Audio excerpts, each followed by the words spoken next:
É bom estar de volta, meus irmãos, depois desses dias ausente em viagem.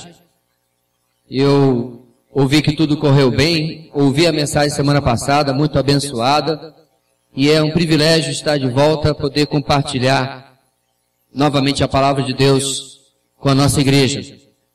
E eu queria, meus irmãos, não é o nosso texto principal, eu queria chamar a atenção dos irmãos sobre um versículo na segunda carta de Paulo aos Coríntios, sendo que o tema da nossa mensagem é o seguinte: o embaixador em terra estranha. E nós vamos meditar em Atos capítulo 17. Porém, nós vamos dar uma olhada num versículo em que o apóstolo Paulo, em 2 Coríntios capítulo 5, versículo 20, transmite uma verdade que será base para aquilo que nós vamos meditar nessa noite. Vamos ler juntos, irmãos? Está projetado ali. Depois você pode abrir em Atos 17 para nós procedermos à leitura. Vamos ler 2 Coríntios 5, 20. Portanto, somos embaixadores de Cristo, como se Deus estivesse fazendo o seu apelo por nosso intermédio. Por amor a Cristo, lhes suplicamos, reconciliem-se com Deus. E eu quero propor para você uma coisa. Estava lembrando ali, minha esposa está com um livro de crianças falando sobre memorização de versículos. E lá em uma de nossas ministrações, sobre aconselhamento bíblico, também foi falado a mesma coisa. E sabe aquela hora que você recebe aquele insight de Deus? E eu comecei a pensar, meus irmãos, na minha tenra adolescência, uma organização chamada Embaixadores do Rei, que infelizmente não tem tanto vulto mais hoje em dia na nossa denominação, foi um instrumento de Deus para que eu decorasse versículos bíblicos. Um dos instrumentos. Uma ótima professora de EBD foi outro. E chegou ao ponto, meus irmãos, que eu me lembro de um retiro, já com 17 anos, 18 anos, mais ou menos, em que eu e um amigo, inclusive ele é do Pará, mas morava no Rio de Janeiro, porque estava fazendo tratamento de saúde, ficamos, depois do culto, à noite, né, brincando de esgrima bíblica decorado. Não de procurar versículo. Eu falava um, ele falava outro, falava um, falava outro. Eu sei que depois de muito tempo a gente desistiu. Vamos dormir, porque senão a gente vai ficar aqui, sabe lá até quando. O que é muito bom. E meus irmãos, o versículo bíblico decorado, ele é um instrumento de Deus para ele agir na sua vida naquele momento em que você mais precisa. Então eu queria propor, meus irmãos, como igreja, um projeto simples, até fácil demais.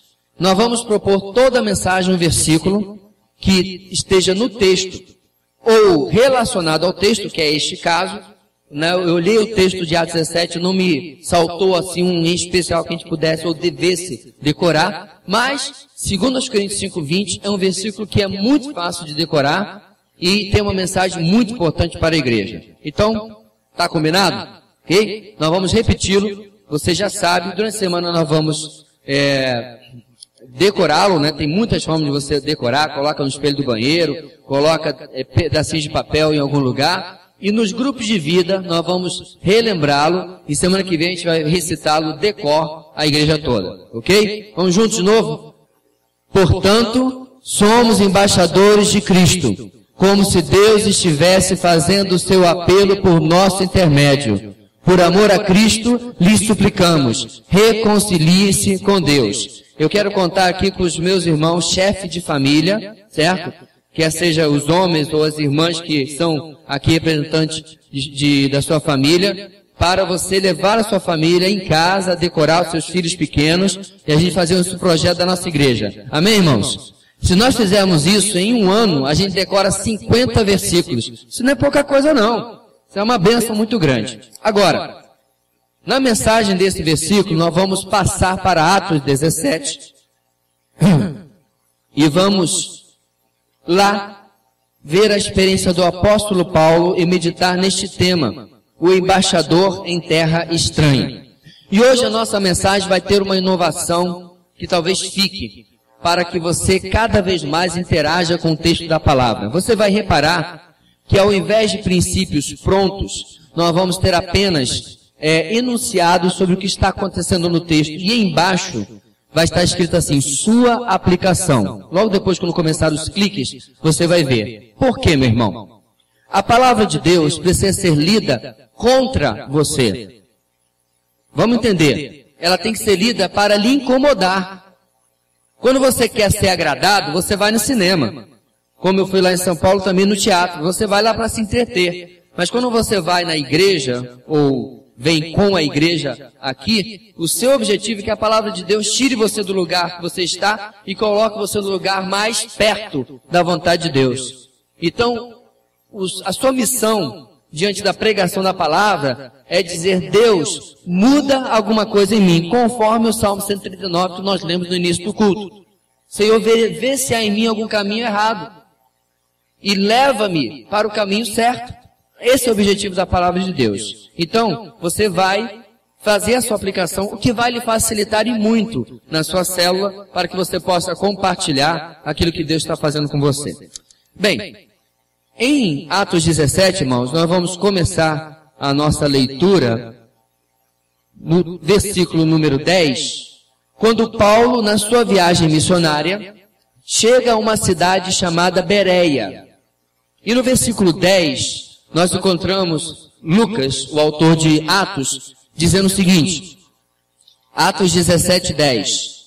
Logo que anoiteceu, os irmãos enviaram Paulo e Silas para Bereia. Chegando ali, eles foram à sinagoga judaica. Os bereanos eram mais nobres do que os tessalonicenses, pois receberam a mensagem com grande interesse, examinando todos os dias as Escrituras, para ver se tudo era assim mesmo. E creram muitos dentre os judeus, bem como dentre os gregos, um bom número de mulheres de elevada posição e não poucos homens. Quando os judeus de Tessalônica ficaram sabendo que Paulo estava pregando a palavra de Deus em Bereia, dirigiram-se também para lá, agitando e alvoroçando as multidões. Imediatamente, os irmãos enviaram Paulo para o litoral, mas Silas e Timóteo permaneceram em Bereia. Os homens que foram com Paulo o levaram até Atenas, partindo depois com instruções para que Silas e Timóteo se juntassem a ele, tão logo fosse possível. Vamos por partes, nós vamos continuar o nosso texto. Deixa a sua Bíblia aberta, o seu boletim, a sua caneta, tudo apostos aí.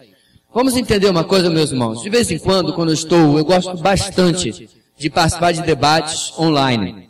E eu acho tão interessante a postura de alguns irmãos e muito equivocada. Às vezes alguém vai online e diz assim, ao invés de ficar criticando, você deveria estar falando de Jesus. Eu acho, meus irmãos, que esse povo não lê Bíblia. Esse que é o problema. Porque se nós olharmos para os apóstolos, nós vemos, meus irmãos, que existem três posturas que todo cristão precisa ter. Você precisa edificar a igreja, você precisa defender a fé e você precisa evangelizar. Não é aquela coisa que você escolhe faz um ou faz o outro. Há uma frase, se não me engano é de Calvino, que diz, meus irmãos, quando um dono está sendo atacado, o seu cão ataca. Ele defende o seu dono. E aí ele pega a carona e diz, quando o nosso Senhor está sendo atacado, nós também devemos nos levantar para defendê-lo. Então, meus irmãos, nós temos as três tarefas. Edificamos a igreja, estamos fazendo agora, na EBD, quando estamos compartilhando na célula. Quando há oportunidade, nós defendemos a fé cristã, defendemos o evangelho verdadeiro, quando ele está sendo atacado, com mansidão, com amor, e nós pregamos o evangelho. Nesta ocasião, meus irmãos, Paulo está fazendo isso, e ele faz as três coisas nas suas cartas, porque ele toma a postura de um embaixador. Por isso que eu coloquei o texto dele de Coríntios e esse tema na mensagem. E antes de nós continuarmos, o que é um embaixador? Embaixador, você deve saber bem, é aquele que representa o seu rei naquela época e hoje o seu presidente em outro país, não é isso? Inclusive, quando um país está com rusga com o outro, uma das primeiras coisas que ele faz é chamar o seu embaixador de volta. Ele fecha a embaixada, é uma declaração de inimizade. Ora, ter um embaixador de um país em nosso país é uma declaração, por outro lado, de certa amizade. No caso do termo bíblico embaixador, meus irmãos, o propósito de Paulo era dizer que nós aqui representamos o reino de Deus. Isso é muito sério. Significa, meu querido, que a forma como você se porta, a forma como você fala, a forma como você se veste, aquilo que você posta no Facebook, no Twitter, aquilo que você faz em todas as esferas reflete o nosso Deus. Reflete quem é o nosso Deus. Inclusive a pregação, a mensagem que você transmite. Nesse sentido, meus irmãos, Paulo vai nos ensinar, através da sua postura em Bereia e logo depois em Atenas, 3 lições preciosas para mim e para você, uma vez que nós estamos aqui como embaixadores do Rei. Eu quero deixar uma coisa muito clara, meu irmão. Se você ainda não compreendeu isso, se você acha que você está nesse mundo para ganhar dinheiro, você está nesse mundo para ser confortável, eu convido você a ler um pouco mais a Bíblia. Porque você vai descobrir, meus irmãos, que nós fomos chamados para a glória de Deus. O propósito último do homem, o propósito maior do homem é conhecer a Deus, gozá-lo e viver para a glória de Deus. Nós não fomos chamados aqui para ter uma vida centrada em nós, mas sim centrada no Senhor. E aí já nos leva a perguntar, a minha vida, aquilo que eu tenho decidido, é assim? Porque veja bem, meus irmãos, quando Paulo é alcançado, ele faz uma volta de 180 graus na vida dele, e de perseguidor, agora ele começa a proclamar a Cristo. E aqui no capítulo 17, nessa parte que nós já lemos, nós já vemos isso refletido. Ele está proclamando em Bereia, e os judeus lá de Tessalônica, a cidade que ele havia passado antes, sabem disso e se levantam para atacá-lo. A primeira lição, meus irmãos, é a seguinte, e eu dei o título geral, clica aí por favor, Diário de um embaixador em terra estranha. Primeira anotação, haverá momentos de portas abertas, mesmo em meio à perseguição. Dá mais um clique. Está aí o espaço que eu falei, coloque aí a sua aplicação. Haverá momentos de portas abertas, mesmo em meio à perseguição. No texto que nós estamos vendo, meus irmãos, Paulo chega em Bereia, vai até a sinagoga, esse era o costume dele. Sinagoga era o lugar que os judeus se reuniam em cada cidade, e ali ele começa a pregar o Evangelho. O texto diz no versículo 11, os bereanos eram mais nobres do que os tessalonicenses, pois receberam a mensagem com grande interesse. E olha só, examinando todos os dias as Escrituras, para ver se tudo era assim mesmo. Que Escrituras que Lucas está dizendo, meus irmãos? Até esse ponto, o Antigo Testamento, que o Novo Testamento está em desenvolvimento. Então, meus irmãos, olha que atitude bonita. Inclusive, isso é tão bom que existem algumas igrejas ao redor do mundo que diz, por exemplo, Igreja Batista Nova Bereia. O que eles estão querendo dizer com isso? Aqui é uma igreja que a gente confere as coisas nas Escrituras. Essa é a atitude dos bereanos. Porque quando Paulo havia saído de Tessalônica, ele saiu com grande oposição. Eles atacaram a Paulo, chamaram-no, claro, de herege, porque do ponto de vista deles, ele estava pregando uma fé contrária ao que eles defendiam do judaísmo, e isso não os agradou. Mas qual foi o problema dos tessalonicenses, irmãos? Eles não, ao ouvir Paulo, examinaram na Bíblia se era assim mesmo. Isso não é, na verdade, um problema até hoje em muita igreja? Eu acho interessante, irmãos, de vez em quando eu sento para conversar com o irmão, aí ele diz assim, essa semana eu vi tal e tal coisa na minha igreja. Aí eu fico num aperto. Essa é a verdadeira saia justa de um pastor. Porque eu tenho 2 alternativas. Ou eu me calo diante de um engano bíblico, teológico, ou eu fico numa situação complicada, porque ela ouviu aquela pregação, a pessoa, do seu líder, do seu pastor. E eu com muito jeitinho digo, minha irmã, mas dá uma olhadinha nesse versículo aqui. Como fosse desarmar uma bomba, né? Olha aí. E um texto, às vezes, das Escrituras é suficiente para desarmar aquele conceito. Desarmar aquela ideia. Qual foi a falha dessa irmã? Ela ouviu uma pregação, não cometa essa mesma falha, e ela não examinou. Será que é isso mesmo que o texto da palavra está dizendo? Os bereanos fizeram isso. Qual foi o resultado, meus irmãos? Olha só. Quando você ouve uma pregação bíblica, e você confere que ela é bíblica mesmo, diz o texto, que creram, versículo 12, muitos dentre os judeus, bem como dentre os gregos, ou seja, a palavra começou a se espalhar. Quando você abre o seu coração para a palavra de Deus, ela começa a transformar a sua vida.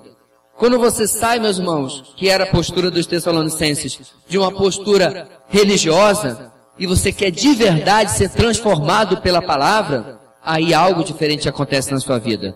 Querido, eu digo isso para você, não é o tema principal da nossa mensagem, porque a mesma coisa Deus quer fazer na sua vida diariamente. Quando lá no seu quarto, no seu escritório, onde você faz o seu tempo devocional, você para, desliga o celular ou põe no silencioso para não lhe incomodar, você desliga a televisão, você abre a palavra de Deus e diz, Senhor, fala comigo. E o seu coração está de verdade querendo ouvir a voz de Deus. Meu irmão, Ele não lhe desprezará. Ele vai falar com você porque o objetivo de Deus em preservar este livro para que chegasse até nós, debaixo de tanto sofrimento, debaixo de tanta perseguição, é que ele fosse usado para a edificação da nossa vida. E meus irmãos, como era inclusive é o tema da conferência que a gente vai, eu já fui 2 vezes, minha esposa foi agora, a Bíblia tem todas as respostas. Ela não tem resposta apenas espiritual, não. Ela tem resposta sobre as direções da sua profissão, da sua família, da criação dos seus filhos, desde que você gaste tempo investindo nela. É tão interessante, meus irmãos, que muita gente investe tempo para encontrar resposta em outros lugares, mas não gasta tempo, é cristão, mas não gasta o mesmo tempo para encontrar as respostas na palavra de Deus. Então é importante, meus irmãos, porque os bereanos nos deram um exemplo de que quando fizeram isso, o Evangelho trouxe transformação ali naquela cidade. Porém, a perseguição veio a galope. Quando souberam o que estava acontecendo, não sei como, né? Alguém lá em Beré botou no Facebook, transformação pela palavra. Lá em Tessalônica, não curti. E foram para lá perseguir a Paulo. Irmãos, eu não sei como. Parece que é aquele ditado, notícia ruim, viaja rápido, né? Ruim para os tessalonicenses. Eles foram lá e perseguiram a Paulo. Ou seja, meus irmãos, quando você for usado por Deus como embaixador, agora no século 21, não ache que vai todo mundo dizer assim, que bom que você veio pregar o Evangelho aqui. As duas coisas são realidade. Você vai encontrar portas abertas, mas vai encontrar também perseguição. Você vai encontrar pessoas, isso é verdade, muito dispostas a ouvir o Evangelho, muito abertas. Mas você vai encontrar pessoas que não querem nada a ver com aquilo que você está falando. Essa semana, eu até digo a ela que se ela vier a ouvir esta gravação, eu não vou falar o nome dela, mas eu estava conversando com uma pessoa online que eu conheci no ambiente de trabalho. Ela trabalhava lá, não trabalhava mais, eu a vi lendo a Bíblia.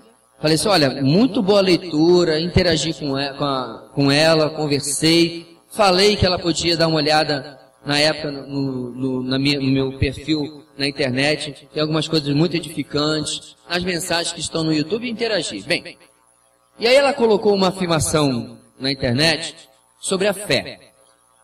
Aquelas afirmações, meus irmãos, muito genéricas, né? Tendo fé, a gente consegue todas as coisas na vida. Por exemplo, não foi essa, mas não vou citar exatamente porque eu não quero expor a pessoa. Ou, com fé se chega longe. Com fé, os momentos ruins passam. Qual o problema dessa frase? Que fé é essa? E eu até exemplifiquei para ela. Pode ser a fé numa caneta, pode ser a fé numa flor. Né? Eu posso ter fé, eu tenho fé que só um celular. E aí, ele vai trazer aquilo que eu quero muito na minha vida? E aliás, será que a fé produz tudo que eu quero? É mágica? E eu comecei a conversar com ela sobre os princípios bíblicos. Que fé não é o poder da fé. Não existe, meus irmãos, poder da fé. Existe poder de quem? Essa é muito interessante, né? Olha só, o poder não está na fé. O poder está no Deus em que nós cremos. Pastor, não é a mesma coisa? Claro que não. Porque, meus irmãos, se eu creio que o poder está na fé, quem é que teve fé? Eu. Então quem é que teve poder? Eu. Mas quando o poder está em Deus, eu estou descentralizando do homem e focando em Deus como aquele que está realizando aquilo que eu preciso. Vê a enorme diferença? Por isso, meus irmãos, que eu não posso ter fé numa flor. Por isso que eu não posso ter fé. Não basta ser sincero. O objeto da fé, que é o nosso Deus, precisa ser determinante. E eu conversava com ela isso, meus irmãos. Mas é interessante, o raciocínio dela ia em círculos, não chegava a lugar nenhum. E aí eu coloquei assim, olha, isso aqui é tema de uma conversa, não de um bate-papo online. E eu coloquei à disposição. Se você quiser vir, eu e minha esposa estamos à sua disposição. Queremos sentar, olhar as Escrituras e ver o que ela nos instrui. Porque essa é uma pessoa que eu estava conversando que se diz cristã, mas que tem uma fé que não tem absolutamente nada a ver com a palavra de Deus. Então você vê, meus irmãos, pregar o Evangelho, ser embaixador, você não vai dizer, vão tocar trombetas, vão colocar o tapete vermelho e dizer assim, até que fim que você chegou. Você vai encontrar portas abertas, mas também perseguição. Porque, meus irmãos, Jesus nos fala que se me odiaram, também odiarão vocês. Se me perseguiram, também perseguirão vocês. O Evangelho não foi feito para ser uma coisa legal, para ser uma coisa bacana. O Evangelho diz que você é pecador, e sendo pecador, você está perdido. E para colocar de forma muito clara, a pessoa perdida, se hoje ela morre, o destino dela é o inferno. A nossa sociedade não quer ouvir sobre pecado, não quer ouvir sobre inferno, não quer ouvir sobre condenação. Mas quando você fala de um Deus de amor, um Deus de paz, um Deus de caridade, um Deus... todo mundo quer ouvir. Só que esse Deus não salva. Esse Deus não transforma a vida de ninguém. A pessoa crê no Deus de amor, no Deus de paz, no Deus de caridade, e é adúltero, é ladrão, é político. Eu repetir.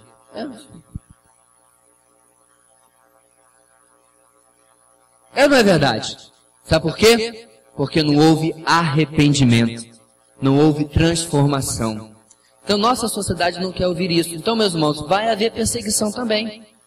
Mas, ainda assim, o verdadeiro embaixador, ele não para. Paulo foi levado para o litoral, diz o texto, e aí ele embarca para Atenas. E lá, versículo 16. Olha o que ele encontra. Enquanto esperava por eles em Atenas, Paulo ficou profundamente indignado ao ver que a cidade estava cheia de ídolos.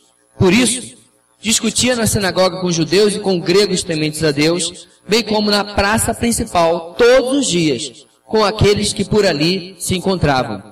Alguns filósofos epicureus e estoicos começaram a discutir com ele. Alguns perguntavam, o que está tentando dizer esse tagarela? Outros diziam, parece que ele está anunciando deuses estrangeiros, pois Paulo estava pregando as boas novas, ou seja, o Evangelho, a respeito de Jesus e da ressurreição. A segunda lição, meus irmãos, do diário de um embaixador é a seguinte: haverá momentos de dificuldades e de desafios.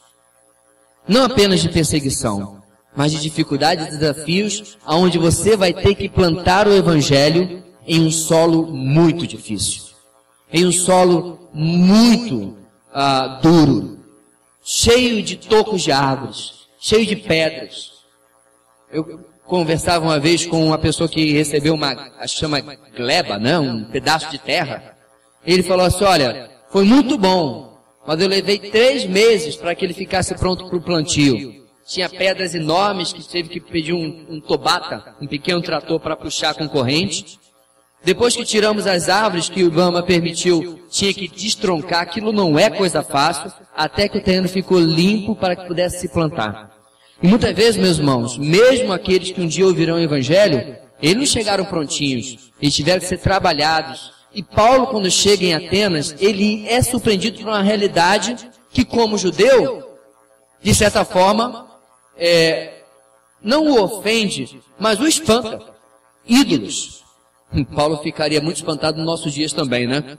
Por quê? Como judeu, depois do cativeiro babilônico, que nós já estudamos aqui na nossa igreja na EBD, o povo judeu finalmente aprendeu a lição.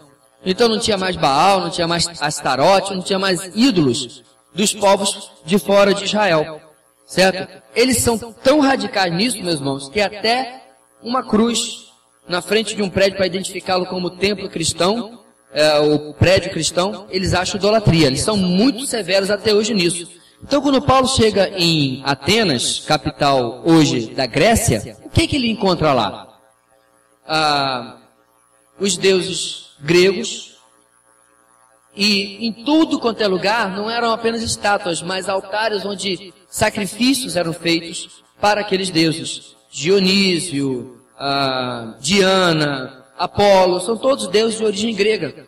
E os gregos, eles eram um povo politeísta. Era, né? Porque atualmente é um povo com tendências cristãs, tem a igreja ortodoxa grega lá, mas naquela época era um povo politeísta, ou seja, que adorava vários deuses, sendo o principal deles, Zeus. Zeus, não Deus, irmãos, com Z, tá? Deus grego, que não existe, é claro, mas eles adoravam. Então, meus irmãos, aquilo de tamanha forma impacta a vida de Paulo, que ele muda a sua estratégia. Ele não prega só na sinagoga. Diz o texto que ele começa a debater também, a discutir na praça principal com os gregos. Porque ele vê, meus irmãos, a profunda miséria espiritual daquele povo. Meus irmãos, não é exatamente os dias que nós vivemos hoje? Nós vivemos num país onde, estourando, nós temos uns 1,5% a 2% de ateus e 8% que se dizem sem religião, mas não necessariamente ateus. Então nós temos 92% dos brasileiros que têm algum tipo de fé. Isso é tão latente, tão marcante, que teve uma série de programas, eu não lembro se foi no Canal Brasil ou se foi no GNT, não lembro, que era sobre fé, a fé do brasileiro. Aí teve um programa sobre uma igreja evangélica, né, lá na periferia de uma cidade, até um programa muito bom foi feito, e sobre todo tipo de fé, sobre o bandismo, o catolicismo, o espiritismo em geral, e assim foi. E cada um mostrava como é bom o brasileiro ter tanta fé, né, na nossa cultura. O problema, meus irmãos, é que é uma fé centralizada no homem e espalhada em diversos ensinamentos errados, da mesma forma que Paulo encontrou lá. Por que eu estou destacando isso, meus irmãos? Porque nós vivemos uma situação em que nós não podemos supor que se nós fizermos a obra de Deus de qualquer maneira, se nós acharmos que é pregando de qualquer forma, que nós vamos ver as pessoas se encontrando com Cristo. É algo, meus irmãos, que requer uma vida, que eu tenho certeza que você crê como eu, tal qual o apóstolo Paulo, de grande intimidade com Deus, de grande dependência do Espírito Santo de Deus, porque nós vamos pregar uma mensagem que ofende aquilo que a pessoa crê. Ou você acha que você vai chegar diante de um espírita, você vai chegar diante de um católico, diante de um testemunho de Jeová e vai dizer, olha, eu vim lhe trazer o Evangelho de Cristo. E ele vai dizer assim, poxa, que bom, porque até hoje eu estava crendo nisso aqui, eu estava doido por uma coisa mais verdadeira. Não é assim que acontece. O Evangelho, meus irmãos, além de ser pregado e ser vivido, uma vida que testemunhe de quem nós servimos, ele vai ser colocado em lugares, em corações que nem sempre estão preparados para ouvir. E é necessário você, eu, embaixadores, estarmos na dependência de Deus para encararmos isso aqui, que Paulo encarou em Atenas, e sermos usados por Deus para proclamar o Evangelho. E querido, eu e você não temos alternativa. O próprio apóstolo Paulo, escrevendo aos Coríntios, ele diz o quê? Ai de mim, se não pregar o Evangelho. Essa não é uma opção sua. Essa não é uma opção minha. Eu não posso dizer assim, não, eu não vou pregar o Evangelho, mas eu vou cantar no coral. Eu vou cantar no louvor. Ah, mas eu vou ajudar na célula. Meus irmãos, esta é a missão de cada um de nós. Esta é a razão pela qual nós estamos aqui. Eu coloquei no boletim, inclusive, que nós chamamos o trabalho evangelístico que fazemos no mundo inteiro de missões, porque nós estamos verdadeiramente em uma missão. Esta é a única coisa que fazemos para o nosso Deus, que nós não faremos no céu. Por razões óbvias, todos lá já estarão salvos, não é mesmo? Mas nós somos chamados aqui para sermos testemunhas, para sermos embaixadores do nosso Deus. Ali na sua aplicação pessoal, você está encarando as dificuldades, os desafios, que é a tarefa de ser embaixador de uma maneira séria? Você está se preparando para isso? Eu creio, meus irmãos, por exemplo, que quando alguém vai vir ser embaixador no Brasil, ele rapidamente contrata uma professora de português, porque ele vai precisar comunicar-se aqui. Ele, com certeza, entra na internet para pesquisar como é o Brasil. Porque o Brasil que todo mundo conhece lá fora é carnaval, samba e praia. Mas ele quer saber mais, porque ele vai representar o país dele e não quer fazer feio. Ele quer corresponder à expectativa do seu presidente, não é verdade?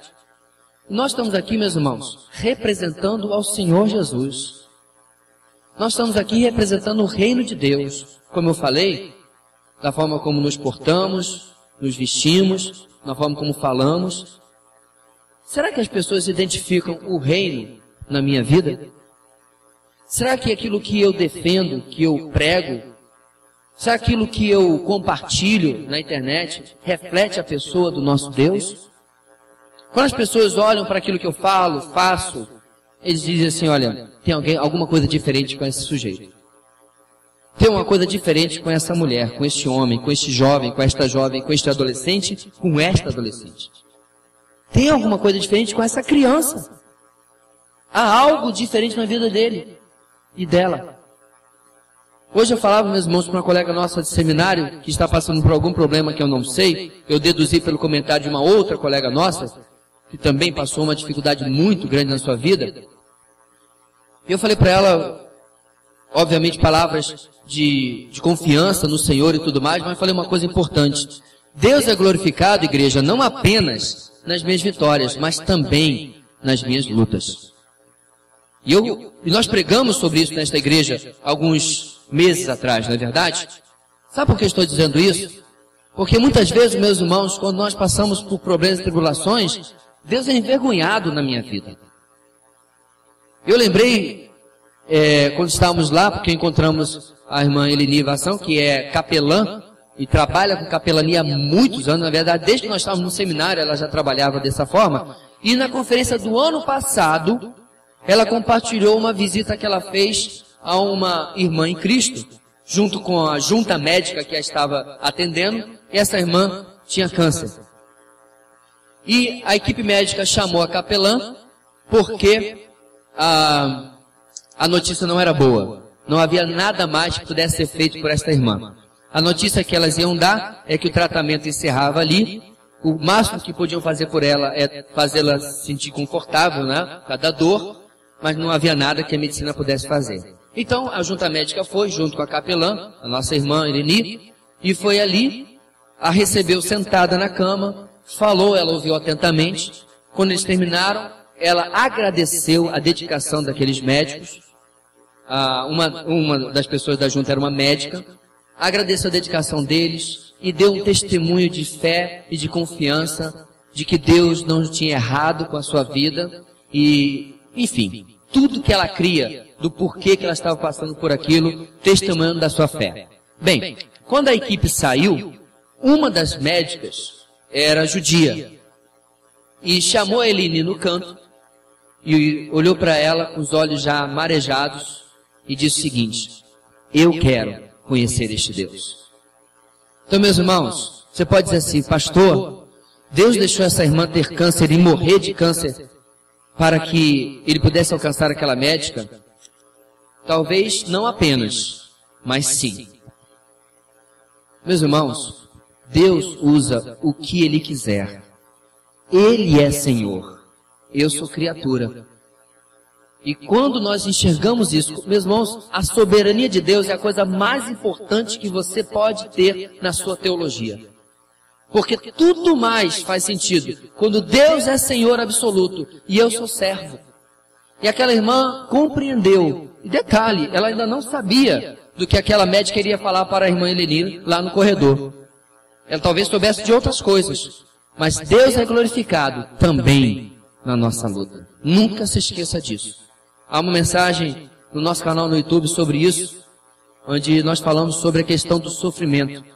E é importante nós lembrarmos, irmãos, Deus não nos chamou para uma vida de pétalas de rosa, né? Porque mar de rosa ainda tem espinhos, mas de pétalas de rosa. Deus nos chamou para uma vida para a glória dele. E quando somos embaixadores, nós também enfrentaremos lutas. O texto continua, meus irmãos, e a terceira entrada no diário de um embaixador em terra estranha é a seguinte, eu vou adiantá-lo porque o texto é longo.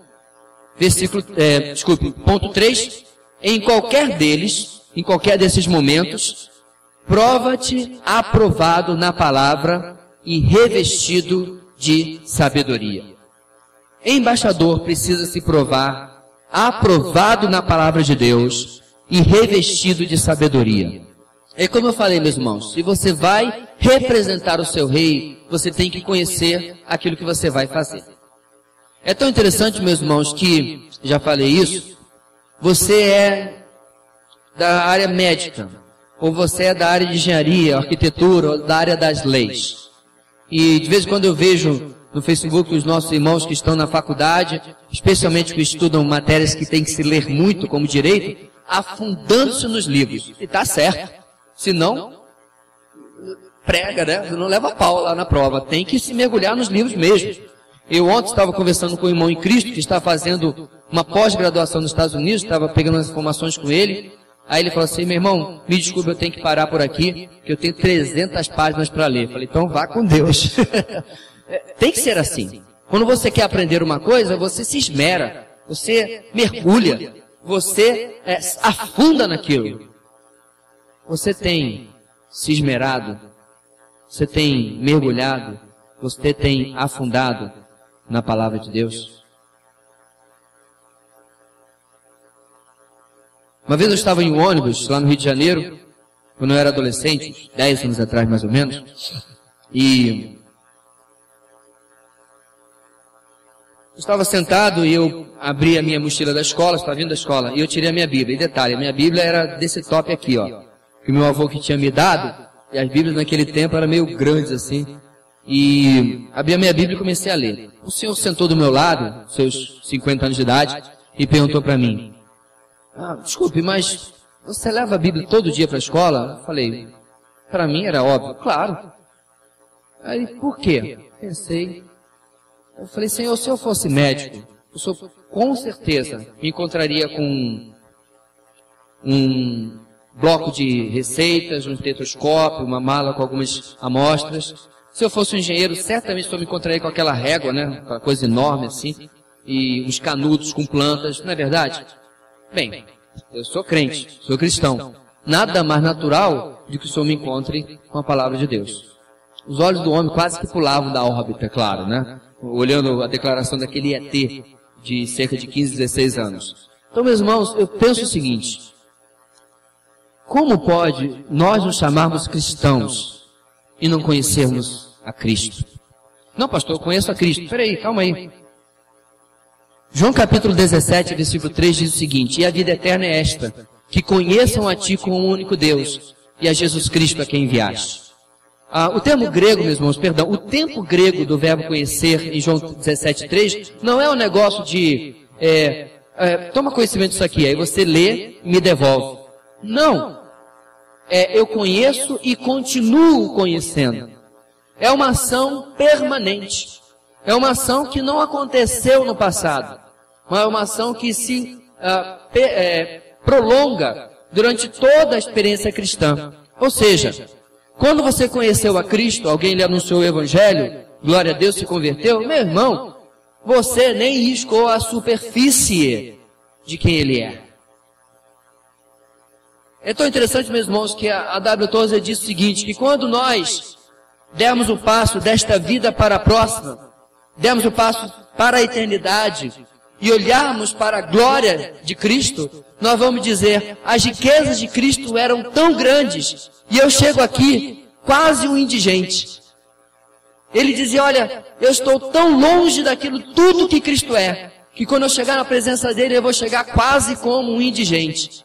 Ou seja, meus irmãos, temos muito o que conhecer a Cristo. E meus irmãos, quando nós tivermos na eternidade 1 milhão de anos, nós ainda diremos, tenho muito a conhecer de Cristo. Ou seja, se nós passaremos a eternidade das eternidades conhecendo a Cristo, o que você está fazendo aqui, perdendo tempo, se você não está conhecendo? Porque, meus irmãos, o conhecimento de Cristo e do Evangelho aqui é fundamental para que você seja embaixador. Caso contrário, alguém vai lhe chamar para falar de algo que você não conhece. Você vai falar muito do seu time de futebol, da sua profissão. Você vai conhecer de muitas coisas. Mas será que você conhece de Cristo e da sua palavra? Eu destaquei, meus irmãos, não vou ler todo o texto, mas o versículo 11 mostra que A palavra que Paulo pregou foi aceita pelos bereanos porque era a palavra de Deus. E quando eles conferiram no versículo 11, diz lá, né? Aliás, exatamente no versículo 11, conferiram com a palavra, disseram: Paulo, o que você está pregando está aqui em Isaías, está aqui em Jeremias, está aqui na lei de Moisés, você está falando a verdade. E eles receberam a Cristo e creram na ressurreição dos mortos.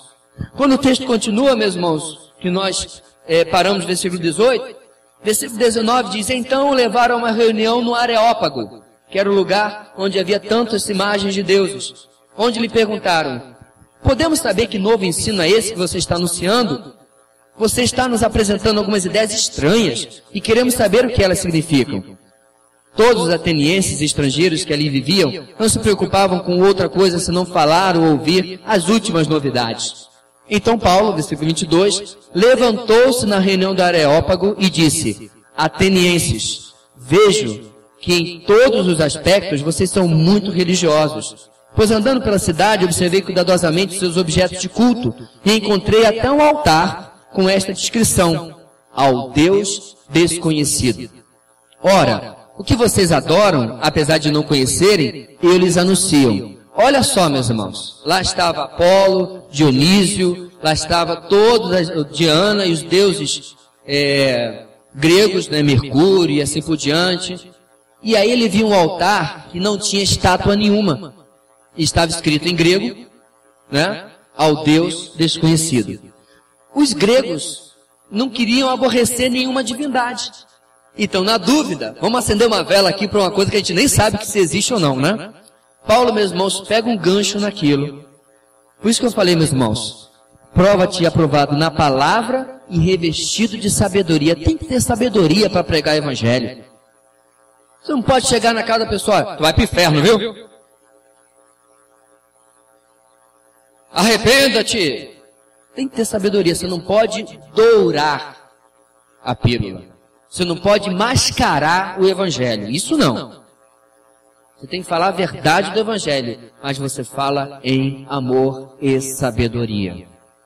Então ele pega, meus irmãos, aquele altar vazio ao Deus conhecido e diz: esse que vocês adoram sem conhecer é que eu estou lhes anunciando. Olha como ele vai descrever Deus. Aí, meus irmãos, tem que conhecer de Bíblia. Versículo 24. O Deus que fez o mundo e tudo que nele há é o Senhor dos céus e da terra, e não habita em santuários feitos por mãos humanas. Ele não é servido por mãos de homens, como se necessitasse de algo, porque Ele mesmo dá a todos a vida, o fôlego e as demais coisas. De um só fez Ele todos os povos, para que povoassem toda a terra, tendo determinados tempos anteriormente estabelecidos e os lugares exatos em que deveriam habitar. Deus fez isso para que os homens o buscassem e talvez, tateando, pudessem encontrá-lo, embora não esteja longe de cada um de nós. Pois nele vivemos, nos movemos e existimos, como disseram alguns dos poetas de vocês. Olha só, ele usa até a cultura grega. Também somos descendência dele. Agora no versículo 29 ele começa a funilar a mensagem do Evangelho. Assim, visto que somos descendência de Deus, não devemos pensar que a divindade é semelhante a uma escultura de ouro, prata ou pedra, feita pela arte e imaginação do homem. Ele já tirou a idolatria, mas ele já apontou o pecado. Está perfeito. Bem, também quem sou eu para corrigir Paulo, né, irmãos? Venhamos e convenhamos. Versículo 30. No passado, Deus não levou em conta essa ignorância, mas agora ordena. Vê, meus irmãos, não tem que dourar a pílula. Ordena que todos, em todo lugar, façam o que, igreja? Diga mais alto. Cadê isso na pregação de sábado de manhã, o chamado teleevangelistas? Aceita Cristo. Vem com o seu problema, vem com a sua luta. Pare de sofrer. Deus ordena que todos se arrependam. Aí o Evangelho. Eu tenho certeza, meus irmãos, que com toda a sabedoria de Paulo, quando ele chega neste ponto, ele pode falar algo que o povo poderia ouvir. Essa é a diferença. Versículo 31. Pois estabeleceu um dia em que há de julgar o mundo com justiça, por meio do homem que designou. Já funilou mais. Quem é este homem? Jesus. E deu prova disso a todos, ressuscitando-o dentre os mortos. Quando ouviram sobre a ressurreição dos mortos, alguns deles zombaram. Outros disseram, a esse respeito nós o ouviremos outra vez. Com isso, Paulo retirou-se do meio deles. Alguns homens juntaram-se a ele e creram. Entre eles estava Dionísio, membro do Areópago, e também uma mulher chamada Dâmaris, e outros com eles. Ou seja, meus irmãos, pregou o evangelho, quando ele caiu no ouvido de quem não era, para ser salvo mesmo, não estava eleito por Deus, eles falaram, você é louco, é ressurreição. Foram embora. Alguns disseram, não, calma aí, nós vamos ouvir outra vez. Mas outros creram. Querido embaixador, quando você for proclamar o evangelho, esta será a sua realidade. Alguns vão zombar de você. Alguns vão dizer, não, eu quero entender melhor. E o evangelho, gente, é para ser entendido mesmo. Penso, logo creio.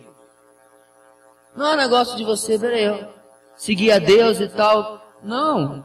A fé não é cega. A fé é algo que você pensa, que você raciocina. Deus nunca disse para alguém, dá um pulo no escuro, um salto no escuro. Deus sempre declara uma palavra, dizendo, eu farei tal coisa. E nós somos movidos à fé, através daquela palavra. Olha aí, tudo racional. E aí, sobrenaturalmente, Deus opera. Assim, meu irmão, quando você estiver sendo embaixador, Deus vai lhe usar. Pessoas vão dar as costas, pessoas vão querer saber mais, mas muitos vão crer em nome de Jesus.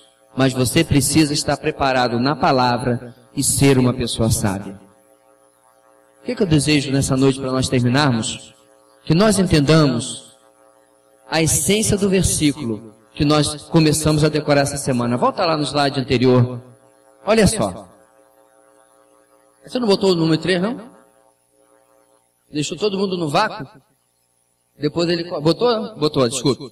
Olha lá, irmãos. Portanto, para você descobrir o que é esse portanto, depois você lê o capítulo todo de Coríntios 5, ok? 2 Coríntios. Portanto, somos embaixadores de Cristo.